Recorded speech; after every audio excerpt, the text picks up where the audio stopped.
All right, welcome to phase four. All right, you are almost done. All right, so now the rubber really is going to be hitting the road in this phase of the project. All right, so within this phase of the project, we're going to get into implementation. All right, so you are hopefully going to get a server and a client or clients that will interact with that server, and we'll be able to log events and find different types of intrusions and stuff like that. Right, so the first thing you have is VM requests. All right, so you're just requesting your hardware. So if you're not a Linux guy, I would probably go with like a server 2019 solution, right? So, but those are honest conversations that you're going to have as a group. Like, what would be the best? The other thing you're going to have to do is figure out what product you want to do. Now, you do not have to follow your recommendation from your project plans. All right.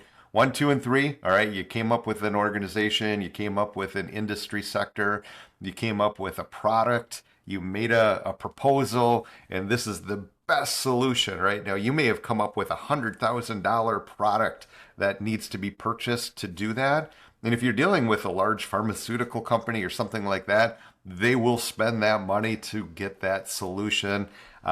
I get you may not have access to that, right? But there are a lot of really good solutions that have free trials, all right? So we don't need anything more than a 30-day trial. We're almost to the end, right? So we just need to get this thing working. So you do not have to go with that. You just need to get something semi-working, all right? It doesn't have to be perfect, but I want to at least have a VM up. I want to have software installed on it. I'd like you to have a client and a server. I'd like you to maybe do an Nmap scan, do Burp Suite, do whatever, do Metasploit. Just I'd like it to trigger and find events, log events, show different things. So I'd like to have some logging being done, and I'd like you to have some solution in place. Now the thing is, you're not working alone, right? You've got a group, and when you get a bunch of people together thinking about a problem, typically it's easier to come up with solutions. So hopefully you guys can get that working. So that's going to be this part of it. You are actually going to implement, and I do want documentation. So the reality is, like when you're in the middle of something and you're working on something and you get it working, it's like, woo, right? And then 6, 9 months later, all of a sudden something happens and you need to upgrade some hardware and you need to redo that entire installation. This should be a document that you have, all right? You should be able to give it to one of your counterparts and have them be able to do the installation. So it may be screenshots, it may be bulleted lists, but somehow, step by step, what got done, how did it get installed, what did it look like? And we did this stuff early on, all right? Early in the semester, we created documents like that. That's really what I'm looking for, something with some screenshots, and this is going to be a group project, right? So this document should be a living document that lives within, Microsoft Teams or some shared environment that you guys have where you guys can be contributing to this. Now, the other thing is, in phase two, we did have a form that was a contribution form.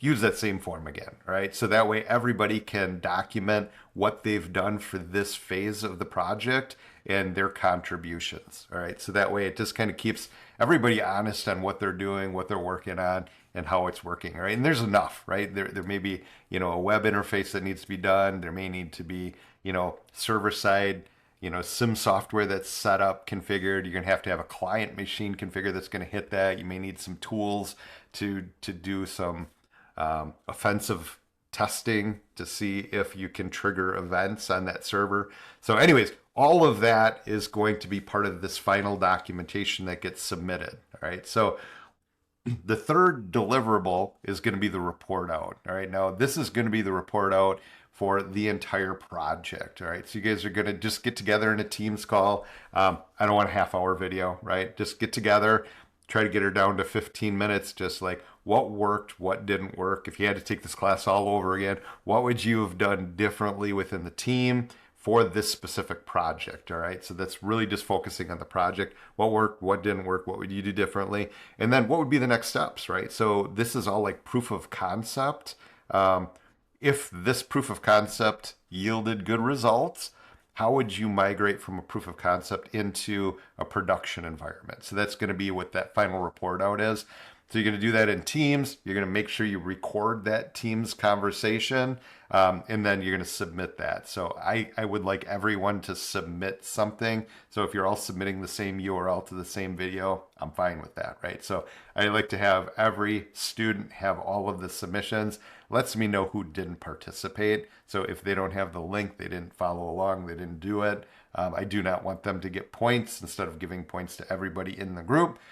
If you submit, you get points. So keep that in mind, right? So if you're like, oh, part of the group, I don't have to submit something. That means you didn't watch this video, right? Submit something. You have to get the point. So, anyways, that's really it. So, anyways, you're done with the project once you've got that final report out done. Hopefully you enjoyed it. I know it is challenging, it is big, but this is going to be what it's like working in a team environment. So, anyways, I will see you guys in the next part. All right, have a good one.